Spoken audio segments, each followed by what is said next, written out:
Welcome back mga kaaldab. Ito na naman po ang inyong lingkod, si Mr. Destiny. At magbibigay po tayo ng pinakamainit na update po ngayon sa social media. Wala po raw tayong alam mga kaaldab. Sinabihan tayong kawawa naman si Mr. Destiny. Hindi niya alam na may pinagagawa pala si ang Itbulaga kay Mengay. Hindi niya ginawa. Kaya daw po nasuspindi siya. Nakakatawa naman po ako mga kaaldab. Well, pasensya na kung sa tingin nila hindi natin yan alam. Kasi may mga bagay-bagay po na kumbaga nauuna po tayo, di po ba? Sabi ko nga po sa inyo nung una, si Mengay magbabakasyon, di po ba? Magbabakasyon siya, mauuna nga lang po si Alden Richards, mauuna po si Derek Cathy Molina, susunod si Mengay, at susunod nga po si Alden Richards. Hindi po ba tama ako? Oh, hindi po ba nauna si Derek Cathy Molina? Sumunod si Maine Mendoza. Hindi ko nga lang po alam kung kasabay niya talaga sila Daddy Bay. Di po ba? At sila Risa, ang buong pamilya ni Alden Richards. Tapos, siyempre, sumunod na si Alden. Sabi nga po nila sa akin, mga kalda, Mr. Fake News ka. Mapapahiya ka lang kasi si Mengay nasa Itbulaga yan. Kasi 45 years ng anniversary ng Itbulaga. Siguradong naandun yan. Ano ba sabi ko? Tignan na lang po natin. O ba? Mahirap pong magsalita, mahirap pong magkomento. Sa mga sinasabi ko, malalaman nyo naman po kung totoo o fake news ako. At ayun nga po nangyari. Hindi po ba? Maliwanag pa po sa sikat ng buwan na wala po si Mengay sa Itbulaga. At ito na nga po yung naglabasan. Lumabas na nga po yung post na nasa Athens, Grecia. Hindi po ba? Bago natin pag-usapan yung pinaka-main title ng ano natin yung kumbaga pag-suspindi daw. Pag-usapan muna natin ito. Gaya nga po na sinabi natin, hindi ko alam kung ano yung ipapakalat nila, kung out of town lang po ba o dito lang po sa Pilipinas at hindi lalabas. Marami na nagsabi na hindi, nagpapahinga lang yan kasi nga napagod. Po ba? Napagod yan kaya nga po daw hindi nakasama kay Congressman Adjo nung namimigay ng relief goods para po sa mga nasalanta ng bagyong Karina. Pangalawang araw, wala pa rin si Mengay. Ito na po mga kaaldab, sunod-sunod na yung mga issue. Sunod-sunod na yung mga nagkaalat na kumbaga umalis si Mengay. At yung anniversary nga po ng Itbulaga, wala pong bati na nangyari kay Mengay. Kaya yung iba nagsabi na kumbaga may naglabasan na napagalitan daw si Mengay. May mga bagay-bagay nga po raw na kumbaga sinasabi nila na may gustong ipagawa, di po ba? Real to kaya mga kaaldab. Pero bago nga po pala natin ituloy etong update na to, ang pinaka-latest kung bago ka lang sa channel na to at isa kang true-blooded Aldab Nation na nagmamahal kina Mengay at Isoy, tama po ang channel na pinuntahan mo, kaya consider na po kitang bagong subscriber.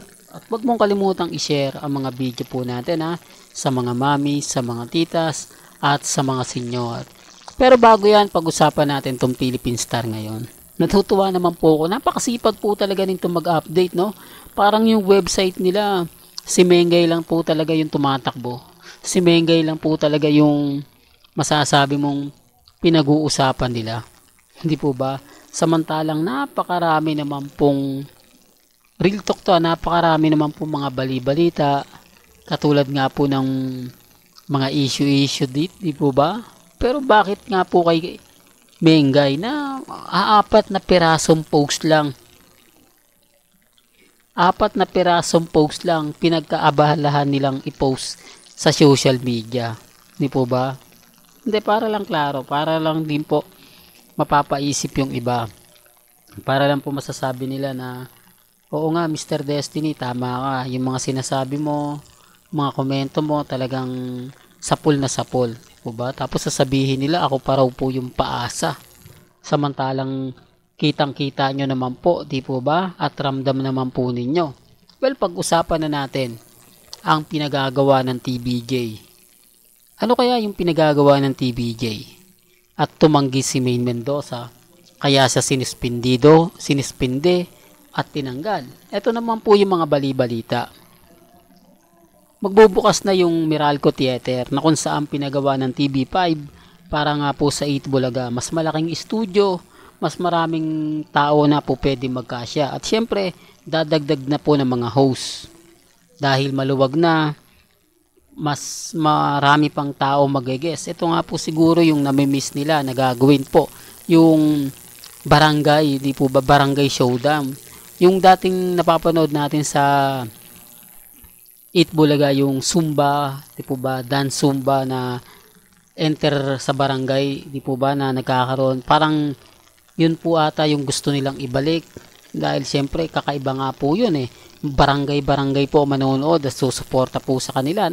Yun po yung isa sa nakikita natin na gustong gawin ng TBJ na baka sakali mag-umangat dahil karamihan naman po ng mga nanonood ngayon kukonti na para makahatak nga po ng atensyon.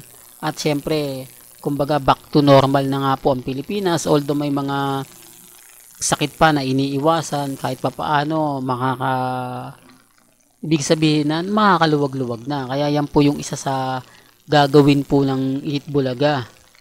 Di po ba? At magdadagdag nga po sila ng host. Pero hindi po nila tatanggalin si Maine. Kasi si Mengay po talaga ang pinakamalakas ang hatak. Si Mengay yung masasabi natin na kakaiba. Di po ba? Yung tipong pag nakita mo